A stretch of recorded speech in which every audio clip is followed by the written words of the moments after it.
pessoal, tudo bem com vocês? Hoje nós viemos aqui para gravar um vídeo com um tema bem interessante e é um dos temas assim que eu vejo que é mais importante de se falar quando vai pensar em se casar, que é: eu consigo mudar ele ou ela depois do casamento? O que vocês acham? essa é a pergunta que não quer calar. A gente acha muito importante falar sobre isso, por quê? Porque existe uma grande parcela das pessoas que pensam que consegue mudar alguém depois do casamento. Tem aquela esperança, né? De, depois do casamento ele vai melhorar. Ela vai melhorar. Eu vou conseguir mudar, porque depois do casamento é diferente. Depois de casar, tudo vai ser nós dois muito próximos, né? E a gente acha que Isso é a maior furada da face da Terra.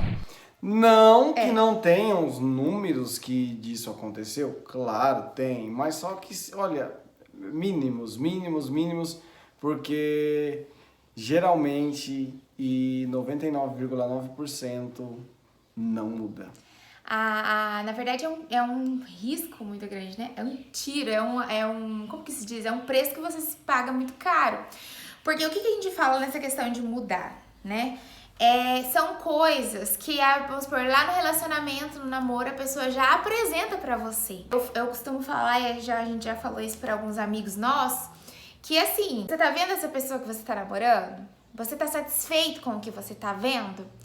Porque os defeitos, eles tendem a se acentuar, piorar, né? E é isso. Não tem como você pensar que, tipo assim, depois que eu casar, vai mudar. Depois que eu casar, vai melhorar. Porque não melhora, né? Existem coisas, principalmente quando é relacionado a caráter da pessoa, principalmente, relacionado também à vida espiritual. Claro que assim, né?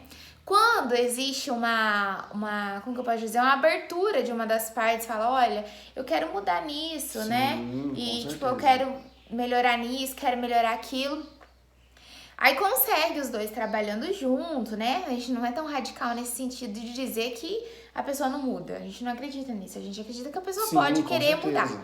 Mas se você casar com a intenção de mudar alguém, você vai estar se metendo numa enrascada. Por quê?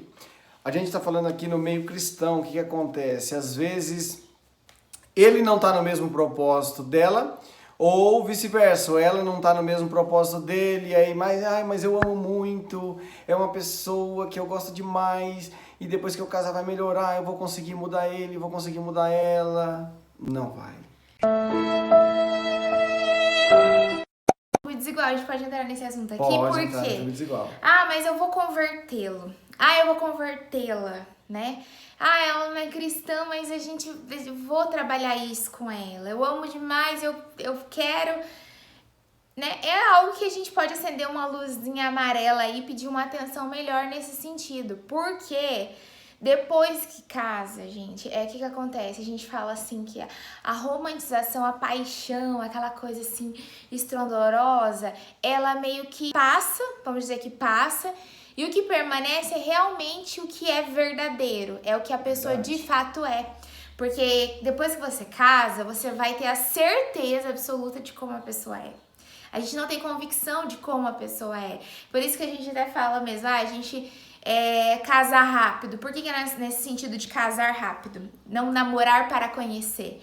Porque você pode namorar a pessoa há 5 anos, 10 anos. Você vai se casar com essa pessoa e ela vai apresentar coisas que você não conhecia ainda, né? Então, é um risco muito grande você pensar que você vai casar e vai mudar alguém, né? É um risco que você corre.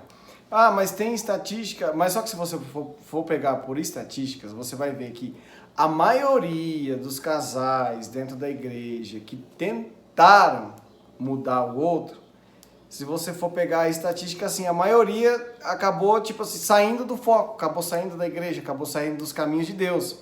Então por isso que o risco do jugo desigual é muito grande. Então especialmente se você tem ministério, você mulher, você homem tem ministério, analisa pense, veja, para depois você não chorar amargamente e ficar como uma pessoa, ai, eu tinha uma promessa, ai, Deus tinha me falado, mas aí você não vigiou, Deus mostrou, Deus falou, Deus confirmou, tanto no namoro, mas você resolveu o quê?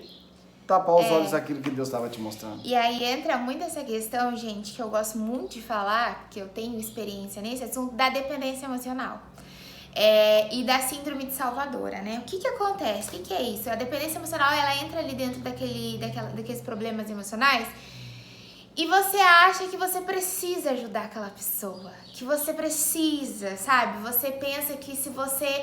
Mas que dó, você tem dó, você fica rodeada naquilo que você precisa ajudar, que você precisa ajudar, que você precisa ajudar, e você tá dependente emocional daquilo, você não enxerga as realidades, você não enxerga aquilo que todo mundo vê. E é incrível que nessas situações, né, as pessoas veem, as pessoas falam, as pessoas... E aí você acha que as pessoas estão querendo gorar, que as pessoas estão, né? Claro que a gente não generaliza o contexto todo, né, gente? Existem situações... tem pessoas que torcem contra, né? Não por pode... isso que eu falo, a gente sempre fala no sentido de buscar uma resposta de Deus. Isso. Porque se você tem uma resposta de Deus, né, você vai ter, né, o seu coração já em paz com relação a algo. Mas aí o que acontece? A pessoa dependente emocional, ela não vê. Todo mundo vê, menos ela. Ela não vê. Ela é literalmente cega. Literalmente, gente. Todo mundo vê. Todo mundo fala. O negócio tá visível, tá escancarado e a pessoa não vê. E se você fala, ainda você sai por ruim. Então é muito complicado porque a gente... O que acontece? O casamento é algo que você entra... E às vezes as expectativas são muito altas naquilo que você criou, mas você não tá criando uma expectativa, um planejamento daquilo que você vive. Entende? Às vezes eu crio, o Guilherme vai ser assim, ele vai me ajudar nisso, ele vai melhorar nisso. Mas e o que ele é hoje pra mim no namoro? O que eu sou hoje pra ele no namoro? Então a gente tem que criar expectativas no sentido do quê? Do que a pessoa já representa ser. E é um tiro muito perigoso. Muito perigoso. É uma escolha muito perigosa quando você... É um risco que você escolhe passar. É um risco.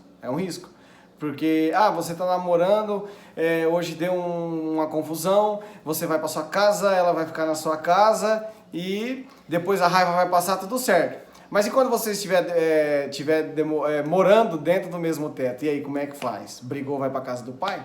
Vai pra casa da mãe, e aí se fica assim direto nessa confusão, aí chega uma hora que um já não aguenta mais olhar pra cara do outro, um já não aguenta mais falar com o outro, e aí o que faz? Rompe um relacionamento, que já devia ter sido rompido lá no namoro, que teve a opção de ver, de escolher, de perceber. Aí o que acontece? Rompe um casamento. E eu tenho uma frase que eu não lembro agora quem é que falou ela, que o divórcio ele começa no namoro.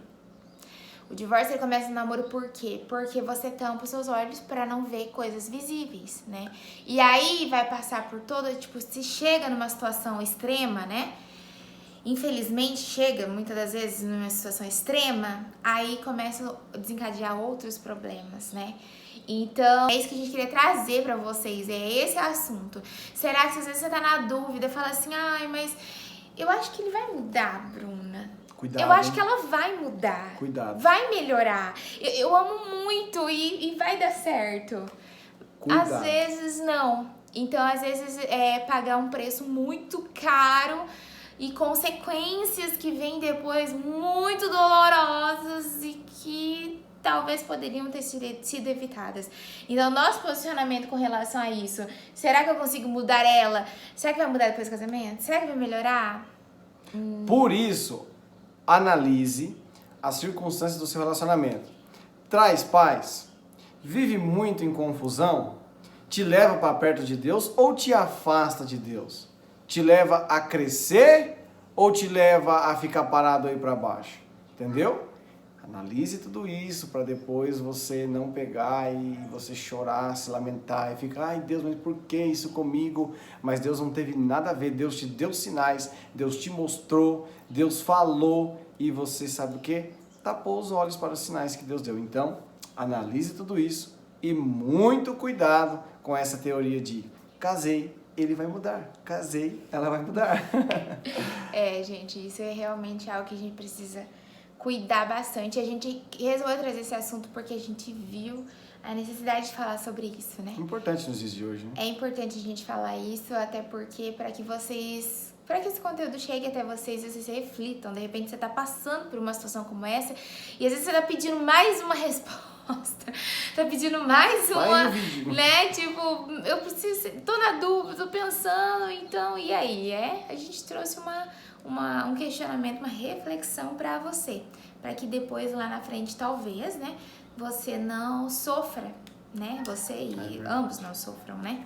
Porque todo mundo sofre, não é só um que sofre, todo mundo sofre. E é isso aí, gente. Então, deixa eu falar pra vocês, não deixem de se inscrever no nosso canal, tá? Nós vamos trazer vários outros conteúdos relacionados a relacionamento, a família. Nós vamos continuar compartilhando a gestação, como tá sendo, virão mais vídeos. Em breve saberemos o que será o nosso baby. Ele ou ela, semana que vem. Semana que vem. E aí eu pretendo gravar um vídeo pra vocês, né, nessa questão da revelação. E fiquem por aqui, se inscrevam no nosso canal, nos sigam nas redes sociais, deixem seu like. Até o próximo vídeo.